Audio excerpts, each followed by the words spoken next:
किसी भी देश की जुड़शील भावनाओं में बहकर कभी फैसला नहीं सुनाती, मगर भुखमरी के कगार पर खड़े पाकिस्तान की अदालत ने एक हत्यारे को ऐसा फैसला सुनाया था जिसे जानकर आपके रोंगटे खड़े हो जाएंगे।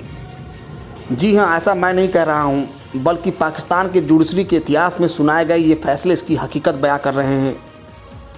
दरअसल पाकिस्तान की एक अदालत ने एक मुजरिम को 100 बार गला घोंटने, फिर उसके शव को 100 टुकड़ों में बांटने के साथ ही उसे तेजाब से गला देने का आदेश दिया था, जिसके बाद दुनिया भर में पाकिस्तानी अदालत के इस फैसले की निंदा होने लगी। आप सोच रहे होंगे कि आखिर उस मुजरिम ने ऐसा क्या कर दिया था जिसे ऐसी खतरनाक सज़ा सुनाई गई थी। तो चलिए हम आपको बताते हैं उस मुजरिम की पूरी दास्तां। आपने दुनिया भर के कई सीरियल किलर की कहानी सुनी होंगी, पर जिस सीरियल किलर की हम बात कर रहे हैं वैसा ना आपने कभी देखा होगा और न कहीं सुना होगा। हम बात कर रहे हैं पड़ोसी देश पाकिस्तान के एक खूंखार सीरियल किलर की, जिसने 1 या 2 नहीं बल्कि 100 बच्चों की बेरहमी से हत्या कर दी थी।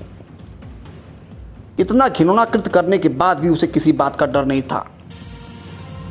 पाकिस्तान के सीरियल किलर का नाम जावेद इकबाल था और ये घटना दिसंबर 1999 की है, जब लाहौर के एक उर्दू अखबार के संपादक को चिट्ठी मिलती है जिसमें लिखा था, मेरा नाम जावेद इकबाल है और मैंने 100 बच्चों का कत्ल किया है और इनकी लाश को तेजाब डालकर गला दिया। जावेद ने अपनी चिट्ठी में ये भी बताया कि उसने जितने भी बच्चों का कत्ल किया था उसमें से अधिकतर घर से भागे हुए या अनाथ बच्चे थे। इस चिट्ठी को गंभीरता से लेते हुए संपादक ने उस जगह का पता अपने एक पत्रकार को भेजा। उस जगह पर पहुंचने के बाद पत्रकार ने घर के अंदर खून का निशान देखा। इसके साथ ही पुलिस को वहां एक नोटबुक मिला जिसमें चिट्ठी में लिखी बातों के साथ ये भी लिखा गया था कि कत्ल के सबूत के तौर पर मैंने कुछ लाशों को छोड़ रखा है जिन्हें ठिकाने नहीं लगा पाया। मैं रावी नदी में कूदकर आत्महत्या करने जा रहा हूं। पुलिस ने इस पर तुरंत एक्शन लेते हुए सर्च ऑपरेशन शुरू कर दिया और रावी नदी का कोना कोना छान मारा। यह पाकिस्तान के इतिहास का सबसे बड़ा सर्च ऑपरेशन था, लेकिन जावेद की लाश कहीं बरामद नहीं हुई। आखिरी में जावेद उसी उर्दू अखबार के दफ्तर में जाता है जहां उसने पहले चिट्ठी भेजी थी।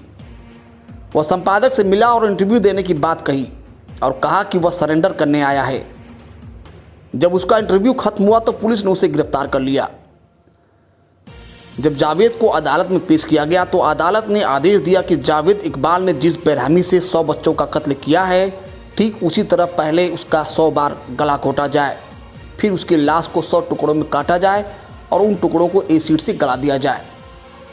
हालांकि दुनिया भर के देशों को जब इस कठोर फैसले के बारे में पता चला तो उन्होंने इसका विरोध किया, जिसके बाद फैसलों को पलट दिया गया और फैसला किया गया कि जावेद इकबाल को फांसी पर लटकाया जाएगा। हालांकि फांसी होने से पहले ही 8 अक्टूबर 2001 की सुबह कोट लखपत जेल में जावेद और उसके एक साथी की लाश मिली। उनकी लाशें छत में लगी सरिया के सहारे लटक रही थी। उनके हाथ पैर नीले पड़ गए थे। ऐसा कहा जाता है कि जेल में ही उन दोनों का खून किया गया था। पहले उन्हें जहर दिया गया और फिर उन्हें बेडशीट के सहारे सरिया से लटका दिया गया, लेकिन जेल अधिकारियों ने इसको खुदकुशी माना था। बता दें कि इस मामले में कई जेल कर्मचारियों को निलंबित भी किया गया था। पुलिस ने जब जावेद से बच्चों का कत्ल करने की वजह के बारे में पूछा तो उसने बेहद ही हैरान करने वाली बात बताई।